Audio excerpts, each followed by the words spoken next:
So this is like a map with the drill result. I'd like to sell it as a package with all the houses and underground services and just everything. Out in the wild, frozen north, deep in the heart of the Yukon, a young gold miner named Parker Schnabel made a decision that would change everything.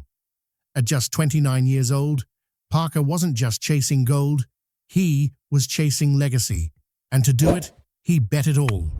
$15 million, invested into one massive stretch of frozen earth. No safety net, no backup plan. Just one bold risk on a plot of land that hadn't been mined in decades. Why?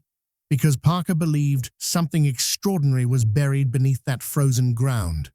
Something that could make or break his career. His goal? 5,000 ounces of gold. That's over $10 million worth of pay dirt. But this wasn't going to be easy. It would take massive machines, endless hours, and a crew willing to fight nature itself. From the start, things went wrong. The weather was brutal. The frozen ground was like concrete. Machines kept failing. And worst of all, they weren't finding any gold. Days passed, then weeks. Parker was bleeding money by the hour. Millions were vanishing, and there was nothing to show for it.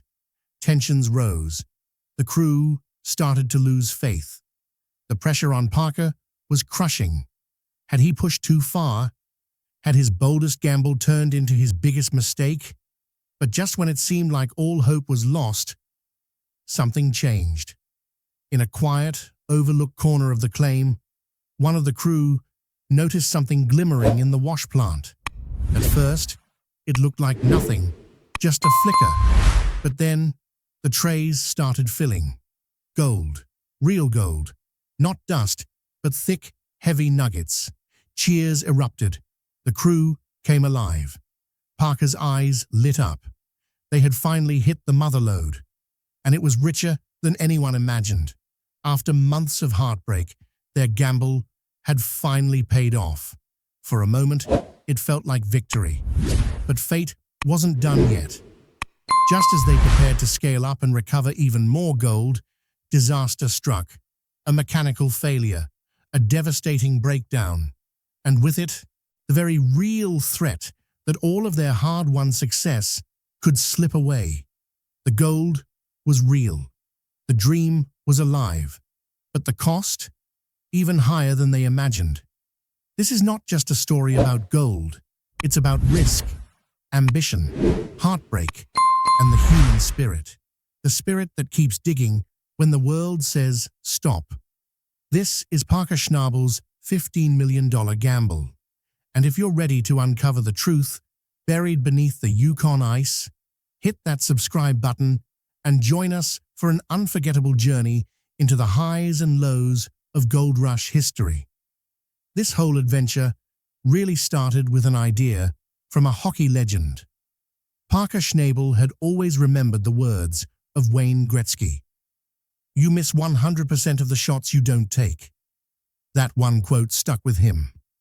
And one day, it pushed him to take the biggest shot of his career. He spent $15 million to buy the mining rights for a place called Dominion Creek. A risky move, but Parker believed the risk was worth it. For years, there had been whispers about this land. Some said it was hiding a treasure beyond imagination. People believed there could be 80,000 ounces of gold. That's more than $160 million worth of gold. But the catch? It wasn't anywhere near the surface. It was buried deep, around 40 feet down, under layer after layer of frozen earth. The ground was solid, frozen like rock, and impossible to dig without serious machines and endless work. Setting a big goal, like finding 5,000 ounces of gold, sounds exciting. But making the goal is the easy part. The hard part is surviving everything that comes with chasing it. From day one, it felt like Dominion Creek was cursed. Machines were constantly breaking down. The loud rumble of bulldozers and excavators would suddenly stop. They'd be cut off by sharp sounds of metal snapping and grinding. Almost every day, something went wrong. One morning, the teeth on a massive excavator's bucket just snapped right off. Another day, a hydraulic hose burst, spraying hot oil everywhere and shutting down the whole system. These machines are giants, and in the freezing, muddy, brutal conditions of the Klondike, even the smallest repair becomes a massive task. Every time one machine stopped, the entire operation stopped with it. No digging meant no dirt. No dirt meant no gold. And no gold meant they were bleeding money. Every single minute. The pressure was growing. Everyone in the crew felt it. They worked around the clock, racing against time. They knew winter was coming fast. If they didn't find gold soon, the entire season could collapse. Emotionally, the crew was all over the place. Some weeks, they'd pull out a great gold cleanup. Big shining piles of gold would give them hope. They'd laugh, smile, and believe they were on the right path. But the next week, everything could change. They might find only a few tiny flakes. Nothing worth celebrating. Nothing worth smiling about. Those were the hard days, the silent days, when people started to wonder. They wondered if they were digging in the wrong place, or if they'd just made a $15 million mistake. This constant battle between hope and worry. That's the real story of what it means to be a gold miner. Every day out there was a test to see whether Parker Schnabel's massive dream would make him rich or leave him buried in a $15 million nightmare. And Parker understood something important. To beat a challenge as big and brutal as Dominion Creek, he couldn't just push his crew harder. He had to work smarter. He needed the right tool for the job. For years, Parker had relied on his trusted old wash plant, a machine the crew called Big Red. It had served him well in the past, but this new mine was different. It was bigger, tougher, and Big Red just wasn't fast enough anymore. A wash plant works like a massive metal washing machine for dirt. It uses powerful water and vibrating screens to separate gold from all the mud, gravel, and rocks. In the end, only the heavy, shiny gold is left behind. But at Dominion Creek, Parker needed something even better. So he started searching for the perfect machine. And that search took him farther than anyone expected, all the way to New Zealand. There, Parker explored how other miners around the world were chasing gold. He met experts, studied new machines, and saw technology he'd never even imagined. One machine stood out, a floating wash plant. It was like something out of a science fiction movie, hovering over a pond, sucking up gold-rich dirt from the water below. Powerful, high-tech, brilliant. But there was a problem. As amazing as it looked, it just wouldn't work in the rugged Klondike. That machine needed flat, calm water. Parker's mine was rocky, uneven, and dry. Most people would have been disappointed, but not Parker. Instead of buying someone else's machine, he made a bold decision. He would build his own. That decision launched a massive 2-year project. Parker began designing a wash plant from scratch, something bigger, faster, and smarter than anything he'd ever used. He called it Roxanne. The crew spent months welding steel, bolting huge parts together, and painting it bright blue. Piece by piece, they built a giant machine that looked like a superhero ready for battle. Roxanne's first day on the job was incredible. The machine ran perfectly, and the gold started pouring in, over 56 ounces right away. The crew cheered. Parker smiled. It felt like all their work had finally paid off. But the Klondike doesn't make anything easy. Soon after, a tiny wire came loose and shut the entire plant down. Then, a huge water hose burst, flooding the area with freezing water. Just like that, the dream machine had problems of its own. It was a hard truth to swallow. Even the most expensive, high-tech equipment still needs care, attention, and a bit of luck. Now the team faced a new question. Was Roxanne the golden key to unlock Dominion Creek, or just another big, expensive problem? The season dragged on. The crew was tired. Days were long. Nights were cold. And that big goal, 5,000 ounces of gold, still felt impossibly far away. They needed a miracle. They needed the ground to give them something, anything, a sign that they weren't digging in vain. And just when the hope started to fade, the earth gave them a gift, a golden discovery, one that would change everything. It wasn't a huge amount of gold, but something much cooler and much rarer. The team found a beautiful gold nugget that weighed 41.8 ounces. But that's not even the wildest thing. This nugget had a very special shape. It didn't look like a smooth, round rock. It had a shape called dendritic, which meant it looked like a tiny, perfect tree branch or a bolt of lightning that had been frozen in pure, shiny gold. Because of its cool shape, the crew immediately decided to call it the electrifying nugget. So obviously, this area has been hammered now. But Victoria is known for their big gold, and its unique shape meant it was a rare collector's item. People who collect rare things would pay a lot more money for it than other gold nuggets of the same weight. This incredible find was like a gift from the earth. It made everyone happy and excited again. And it was the sign they had been hoping for. Just when they thought it was over, and that the electrifying nugget would be the best find of the year, they found something else. At first, it just looked like a big problem. A giant boulder was stuck in the pay dirt, the layer of dirt with all the gold.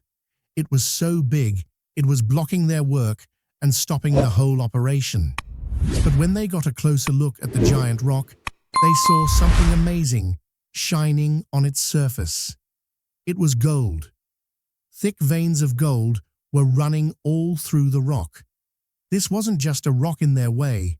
It was a giant treasure chest. Here's where it gets real messy. The crew worked together very carefully, to break the giant boulder open, trying not to damage whatever was inside. What they saw when it cracked open made everyone gasp. Hidden in the middle of the rock was a single giant nugget of pure gold. It was a monster. It weighed 100 ounces. The entire camp erupted in cheers and celebration. This was the kind of find that miners dream about their whole lives. A single piece of gold worth about $200,000. It was the giant prize they had been fighting for all season. And this changed everything. Well, for a moment anyway. The Klondike can be a tricky place.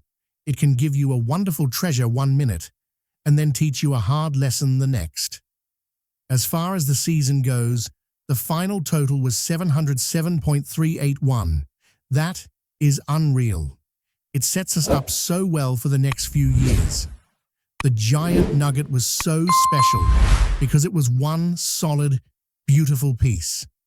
But when they broke it out of the rock, the nugget itself cracked and broke into a few large chunks. In an instant, everyone's happiness turned to a little bit of sadness. The nugget was still worth a lot of money. It was still 100 ounces of pure gold. But it was no longer a single, giant, super rare collector's item. Its special extra value was gone. Now, this is where most people would give up, feeling crushed by the bad luck. But for Parker and his crew, it was just another lesson in the tough school of gold mining. The broken treasure was still a huge amount of gold that put them much closer to their goal. More importantly, it was the proof they needed that they were in the right place. and it made them want to work even harder to see what other secrets the ground was hiding. Every TV show has secrets, and a show as big and popular as Gold Rush has more than its share. For every ounce of gold that gets weighed on screen, there are tons of questions and ideas from fans who watch every second of the show. They talk about what might be happening when the cameras are turned off. These ideas are called fan theories. They also talk about the big real-life problems or scandals that have happened to the miners over the years, the Gold Rush scandals they tried to bury. One of the biggest questions fans always ask is about the show's drama. They wonder, is everything we see on the show real, or do they make things more exciting on purpose? There is a theory that says some of the most dramatic moments might be planned to make the show more like a movie. Fans who think this way have noticed that big problems often happen at the most exciting time. For example, a very important machine might break down just when a big snowstorm is coming, or two friends might get into a big fight right before they're about to see how much gold they found. Is this just bad luck, or do the people who make the show sometimes help these problems happen to build up the suspense and keep us watching? There is another, even wilder theory that some fans whisper about. This idea is called salting the pan. To salt a pan is an old miner trick. It means to secretly add a little bit of gold to a cleanup before it gets weighed. The theory is, if a crew is having a very bad year and not finding any gold, maybe someone from the show would secretly add a little gold to their pan. This would guarantee that the crew has a happy ending for their story. It's a shocking idea, and it's important to note, there is no proof this has ever happened. Most fans don't believe the theory, because if it were true, it would ruin the show. But the idea shows just how much people care about Gold Rush being real. A more believable fan theory is about the money. We see Parker spend $15 million, but the show doesn't always explain where all that money comes from. This makes fans ask, who is really paying for all of this? The hidden money theory says that there are secret partners who give the miners money. These partners would be rich business people that we never get to see on camera. They give the miners millions of dollars to buy land and machines. In return, when the miners find gold, the secret partners get a large share of the money. This would help explain how the miners can afford to take such huge risks year after year. But it's not all just theories. Some very real problems and scandals have happened over the years. Events that shocked the show's fans and raised serious questions. The biggest failure in the show's history was when the Hoffman crew went to a country in South America called Guyana. Todd Hoffman, the show's first main star, had a big dream of finding a jungle full of gold. But it turned into a total disaster. The jungle was too hot and muddy, and the crew was not prepared. Their machines got stuck. They found almost no gold at all. After spending all their money, they came home with only about 2 ounces of gold. It was a very sad and difficult time for them, and a huge story on the show. Another big scandal happened when the show was just starting. A miner named Jimmy Dorsey left the Hoffman crew and later said that the show wasn't completely real. He claimed that the producers told him what to say and how to act, almost like he was an actor in a movie. This was one of the first times someone from the show had said something like this, and it made a lot of fans wonder about what was real and what was just for television. That early confession planted a seed of doubt in viewers' minds that still lingers to this day. Similarly, real-world legal troubles highlighted the fractures that could form between the miners. A major conflict erupted between former business partners Todd Hoffman and Dave Turin long after they worked together. Turin filed a lawsuit against Hoffman and his company over financial disputes. For fans who had watched their partnership for years, this legal battle was a clear sign that the pressures of gold mining extended far beyond what was seen on screen. The personal lives of the miners have also become sources of controversy over the years. When Parker Schnabel's girlfriend, Ashley Euler, who had been featured on the show working with him, left, rumors began to fly. A persistent and ugly rumor, which both have denied, was that their breakup involved her stealing gold from him. The fact that this rumor spread so widely showed how the line between the show's narrative and the cast's real lives had become blurred for many viewers. Questions about the miners' business dealings have also surfaced. The Dakota boys, Fred and Dustin Hurt, faced a significant setback when it was discovered that they did not have the proper rights to mine their primary location, Cahoon Creek. They were forced to abandon the site after a dispute with the claim owners. It abruptly ended a major storyline and left viewers wondering how such a critical oversight could happen. It also raised questions about how much planning really goes into what we see on the screen and how much is made up as things unfold. Sometimes the biggest problems aren't about gold, but about people. Everyone was shocked when Chris Dumit, who had worked for Parker for 10 years and was one of his best friends, suddenly quit. He left Parker's crew to go work for Rick Ness, who was one of Parker's main competitors. To the fans watching at home, it felt like a big betrayal. It started a huge conversation about what it means to be a good boss and a loyal friend. And it showed how the stress of the show can break friendships apart. Even Tony Beats, the tough miner known as the Viking, got into real trouble with the law. In one episode, he wanted to do something that would look cool on TV. He had a crew member pour gasoline into a pond and set the water on fire. It made a giant fireball and looked very dramatic on the show. But the government was not happy about it. It is against the law to pollute the water. And because the whole thing was caught on camera, Tony Beats got into big trouble and had to pay a lot of money in fines. After everything, the broken machines, the giant nugget, and the wild fan theories. Did someone really salt the pan to save the season? Let us know. Like this video and subscribe now.